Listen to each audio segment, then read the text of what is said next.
Welcome to Daily Current Affair. Today is 2nd of October 2022. The question is, world's largest jungle safari park is to be developed in Lucknow, Gurugram, Noida और Delhi. So answer is B, that is Gurugram. अभी हम गुरुग्राम में क्या कर रहे हैं, गुरुग्राम जो हरियाणा में है वहाँ पे हम एक जंगल सफारी पार्क खोल रहे हैं.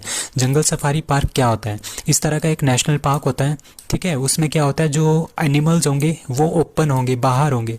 ठीक है, और जो हम लोग मतलब कि जो टूरिस्ट जाएंगे वो अपनी गाड़ी में जाएंगे, या टूरिज्म जो डिपार्टमेंट वहाँ पे होगा वो एक गाड़ी प्रोवाइड करेगा. ठीक है, तो इंसान गाड़ियों में होंगे, वो गाड़ियों से बाहर उनको देखते रहेंगे, बट एनिमल्स यहाँ पे फ्रीली घूमेंगे. सो उसको बोलते हैं जंगल सफारी पार्क. अभी कुछ दिन पहले हमने पढ़ा था कि night safari, first night safari of India वो कहाँ पे खुला है, दैट इज़ इन लखनऊ. ठीक है, और अभी वर्ल्ड का सबसे लार्जेस्ट जंगल safari park that is to be developed in Gurugram. तो ये कितना बड़ा होगा, ये 10,000 एकड़ में फैला होगा. ठीक है, अरावली पहाड़ियों में होगा. अरावली की पहाड़ियों में कहाँ पे, Gurugram and Nuh district of Haryana.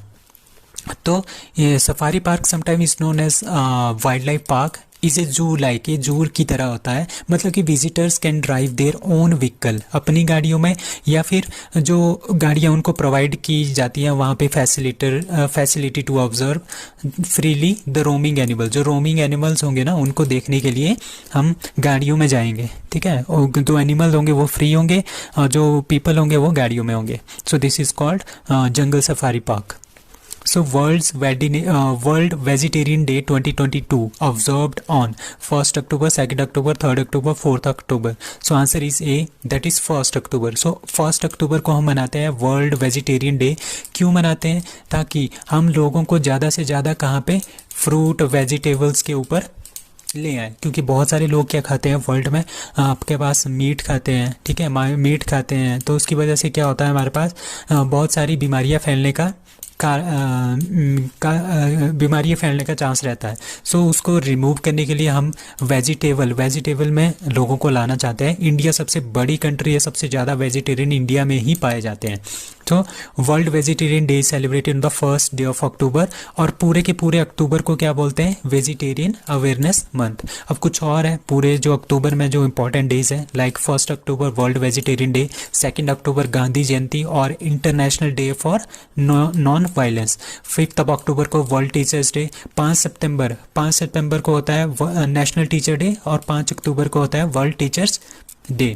8th को क्या होता है, 8th अक्टूबर Indian air force day. 9th October world postal day. 10th October world mental health day. 16 अक्टूबर को होता है वर्ल्ड फूड डे. 20 अक्टूबर को वर्ल्ड स्टैटिस्टिक्स डे, और 24 अक्टूबर को यूनाइटेड नेशन डे. मतलब कि यूनाइटेड नेशन इस दिन बना था 24 अक्टूबर 1945 को. और 31 ऑफ अक्टूबर को बनते हैं राष्ट्रीय एकता दिवस. तो ये आपने ध्यान रखना है, national unity day on the birthday of Sardar Vallabh Bhai Patel on 31 of October. CM dairy plus Yojana started by Maharashtra, Madhya Pradesh, Rajasthan और Gujarat. So answer is B, that is Madhya Pradesh. तो अब देखना है यहाँ पे मध्य प्रदेश ने क्या किया है, उन्होंने CM डेयरी योजना स्टार्ट की है. मतलब कि जो डेयरी से रिलेटेड जितने भी फार्मर्स हैं उनकी इनकम को डबल करने के लिए ये किया गया है. ठीक है, to double the income of dairy farming people. इसमें क्या करेंगे, इसमें दो जो भैंसें होंगी ना वो देंगे हर एक परिवार के लोगों को. ठीक है, 2 वो फैलो को कौन सी कैटेगरी, मुर्रा कैटेगरी की, ये सबसे हाईएस्ट क्वालिटी की भैंस होती है. टू द पीपल, ये फ्री में नहीं देंगे इसको, ये फ्री में नहीं देंगे इसको. क्या करेंगे, 75% सब्सिडी टाइप या फिर ग्रांट के रूप में इसको देंगे, और जनरल को 50% और SC/ST को 75%. लेट अस सपोज हमारे पास एक गाय है, वो हमारे पास कितने की है, 1 लाख रुपए की है. ठीक है, और SC/ST को 75% की ग्रांट मिलेगी. तो इसका मतलब इनको बस 25,000 रुपये ही देने पड़ेंगे. अब जनरल को वही गाय खरीदने के लिए कितने देने पड़ेंगे, 50,000 रुपये. सो इस तरह का ये भैंस.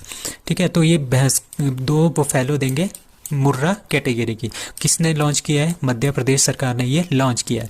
तो 17th NRI डे जो है वो कहाँ पे मनाया गया इस बार, इंदौर मध्य प्रदेश में. NRI डे कब मनाते हैं, 9th ऑफ जनवरी को. क्यों मनाते हैं, क्योंकि इस दिन 9 जनवरी 1915 को महात्मा गांधी साउथ अफ्रीका से इंडिया वापस आए थे. India's first fully functionally literate district that is मांडला. मध्य प्रदेश। लाडली लक्ष्मी योजना दैट इज मध्य प्रदेश की है। खजुराहो डांस फेस्टिवल ये मध्य प्रदेश का है क्योंकि ये टेम्पल भी मध्य प्रदेश में ही है। तानसेन समारोह कहाँ पे है? दैट इज ग्वालियर मध्य प्रदेश में इसको मनाया जाता है। आरबीआई इंक्रीजेस रेपो रेट, कितना आरबीआई ने अभी फिर से चौथी बार क्या कर दिया है, इन रेपो रेट को इंक्रीज कर दिया है।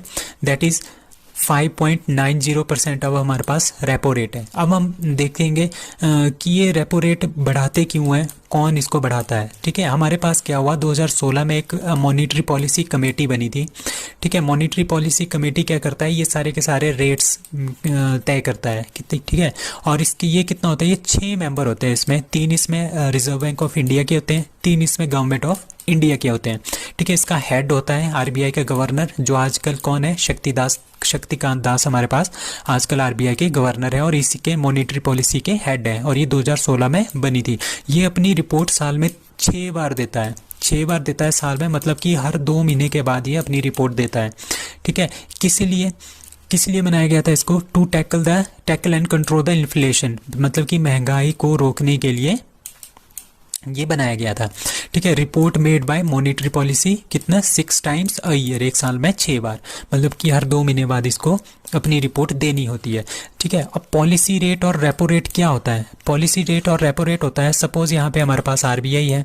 ठीक है, और यहाँ पे हमारे पास बैंक्स हैं, बैंक और आरबीआई डिफरेंट है। ठीक है, सबसे पहले हमारे पास आरबीआई है, तो आरबीआई जब it is the rate at which RBI, suppose करो बैंक है, बैंक को कुछ पैसे चाहिए तो आरबीआई क्या देगा, इनको पैसे देगा।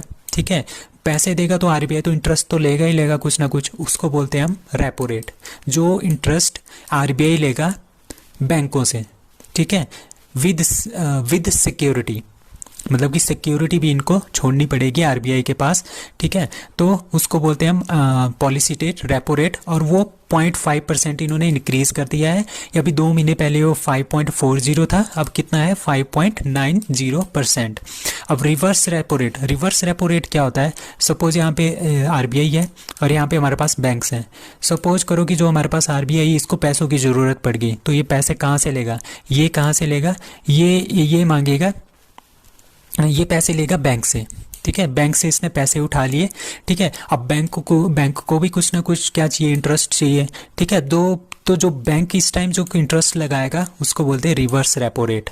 ठीक है, that is reverse repo rate. और ये हमेशा, जो रेपो रेट होता है वो हमेशा ज़्यादा होता है, और जो रिवर्स रेपो रेट होता है ये हमेशा कम होता है। सो आरबीआई का जो रिवर्स रेपो रेट है वो कितना है, 3.35% है रिवर्स रेपो रेट।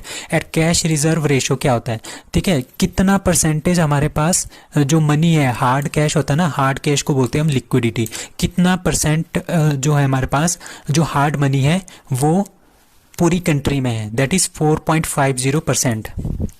ठीक है, और बेस रेट क्या होता है, it is the minimum rate set by the reserve bank of India below which. ठीक है, मतलब कि इसके नीचे कोई भी बैंक, ठीक है, जो बेस रेट होता है ना, इस रेट के नीचे कोई भी बैंक आपको पैसा नहीं देगा नॉर्मल पीपल को। ठीक है, नॉर्मल पीपल बैंक से क्या लेते हैं, लोन लेते हैं। ठीक है, जो वहाँ पे जो इंटरेस्ट रेट होगा ना उससे कम पे कभी भी जो बैंक्स है वो पैसा नहीं देगा कस्टमर को। अब बैंक रेट क्या है, bank rate it is the rate at which RBI lends money to the banks without security. यहाँ पे हमारे पास कोई भी सिक्योरिटी इनको नहीं देनी पड़ती है, और कितना है वो 6.15% का बैंक रेट है। Now Supreme Court of India has allowed all women to have an abortion for how many weeks to get a safe and legal abortion care। मतलब कि पहले क्या होता था, जैसे हमारे पास एक मैरिड वुमेन है, ठीक है, मैरिड वुमेन है, एक हमारे पास अनमैरिड वुमेन है। ठीक है, सपोज यहाँ पे क्या हो गया, ये दोनों प्रेग्नेंट है। ठीक है, तो जो ये मैरिड वुमेन है अगर इसको अबॉर्शन कराना होगा तो इसको 24 वीक्स के अंदर अंदर ये अबॉर्शन कराना पड़ता था। ठीक है, और जो अनमैरिड वुमेन है उनको 20 वीक के अंदर अंदर अबॉर्शन कराना पड़ता था। ठीक है, तो अब क्या हुआ, अब सुप्रीम कोर्ट ने ये अलाउ कर दिया है कि मैरिड और अनमैरिड वुमेन, दोनों वुमेन है, दोनों फीमेल है। ठीक है, और आर्टिकल नंबर 14 क्या कहता है, राइट ऑफ इक्वलिटी, दोनों हमारे लिए इक्वल है, तो दोनों के लिए रूल्स क्या होना चाहिए, सेम होना चाहिए। तो उन्होंने 20 हटा के अब दोनों के लिए कितना रख दिया है, 24 वीक का गैप रख दिया है। ठीक है, 24 वीक के अंदर आप दोनों क्या कर सकते हो, अबॉर्शन करा सकते हो, that is 24 weeks. So MTPA जो 1971 में ये लॉ आया था, मेडिकल टर्मिनेशन और प्रेगनेंसी एक्ट, फॉर वुमेन के लिए कितना था, 24 वीक्स के अंदर अंदर करवाना पड़ता था एबॉर्शन, अनमैरिड वुमेन के लिए 20 वीक्स का, पर अब क्या कर दिया, दोनों के लिए 24 वीक कर दिया है।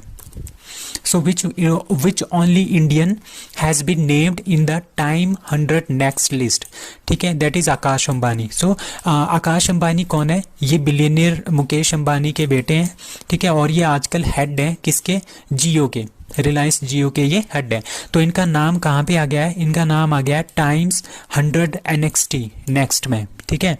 तो किस लिए आया है, ठीक है, वर्ल्ड के सबसे राइजिंग स्टार, मतलब कि ये वर्ल्ड के वर्ल्ड के जो 100 मोस्ट राइजिंग स्टार्स हैं उनमें इनका नाम आया है, दैट इज आकाश अंबानी, और ये ओनली इंडियन है इस प्रॉपर लिस्ट में, ठीक है। और इसके साथ साथ इस लिस्ट में हमारे पास वर्ल्ड के नंबर 1 जो टेनिस प्लेयर है अभी अभी बने हैं, कार्लोस अल्कराज, जिन्होंने क्या जीता है, यूएस ओपन 2022 भी जीता है। It is very important question, Carlos Alcaraz ने यूएस ओपन 2022 जीता है। एंड और ये सबसे यंगेस्ट टेनिस प्लेयर है जो वर्ल्ड की नंबर 1 रैंकिंग पे इस टाइम है, ठीक है। कितनी साल में बन गए हैं, 19 साल की उम्र में बन गए हैं Carlos Alcaraz. As per recent UNICEF report, what percentage of child marriages can fall down if higher education is provided to girls? That is 80%। मतलब कि अगर हम गर्ल्स को हायर एजुकेशन प्रोवाइड करेंगे, बहुत ही मतलब जो सीनियर सेकेंडरी और हायर सेकेंडरी वाली एजुकेशन हम इसको प्रोवाइड करेंगे, तो जो चाइल्ड मैरिज है, ठीक है, जो चाइल्ड मैरिज है वो कम हो सकती है 80% से, ये बोला है यूनिसेफ की एक रिपोर्ट ने, ठीक है। तो हमारे पास जो सबसे पहला कहता है secondary education is much stronger, मतलब कि जो सेकेंडरी एजुकेशन है वो देना बहुत ही ज़्यादा इंपॉर्टेंट है, ठीक है। किस लिए, अगर हमने चाइल्ड मैरिज को रोकना है, ठीक है। प्राइमरी स्कूल एजुकेशन भी थोड़ा कम करती है चाइल्ड मैरिज को, बट जो सेकेंडरी एजुकेशन है वो बहुत ज़्यादा कम करती है चाइल्ड मैरिज को। The most progress in the past decades seen in the South Asia, जो हमारा कंट्री है ना, जैसे हमारे पास इंडिया है, श्रीलंका है, नेपाल है, भूटान है, पाकिस्तान है, तो ये साउथ एशिया के एशियन जो कंट्रीज़ हैं इनमें सबसे ज़्यादा जो है इम्प्रूवमेंट देखी गई है, 30% से ज़्यादा इम्प्रूवमेंट देखी गई है चाइल्ड मैरिजेस से। पहले हमारे पास 30% ज़्यादा चाइल्ड मैरिजेस होती थी इन साउथ एशिया में, अब वो बहुत ही ज़्यादा कम हो गई है ड्यू टू किसकी वजह से, सेकेंडरी एजुकेशन की वजह से। Russia annexes how many regions of Ukraine region in 2022, ठीक है। तो रशिया ने कितने रीजन, यूक्रेन के कितने रीजन्स को अपने अधीन कर लिया है, दैट इज़ 4, ठीक है। तो टोटली इन्होंने क्या किया है, अभी मैं बताता हूँ आपको कि 2014 में क्या हुआ था। 2014 में रशिया ने ये जो क्रीमिया वाला एरिया है ये यूक्रेन से लिया था, ठीक है। तभी 2014 में क्या हुआ, पहले G8 में रशिया भी होता था, अब रशिया को इसमें से हटा दिया गया था ड्यू टू डिस एनेक्शन, क्योंकि क्रीमिया को इन्होंने कैप्चर कर लिया था। तो अब कितने हैं, G7 ही कंट्री रह गई है, G8 से इनको निकाल दिया गया था। अब उसके बाद अभी क्या हुआ, अभी फरवरी में हमारे पास रशिया और यूक्रेन के बीच में वॉर हो रहा था, तो ये सारा का सारा एरिया किसके अंडर आता था, ये सारा का सारा एरिया आपका यूक्रेन के अंदर आता था।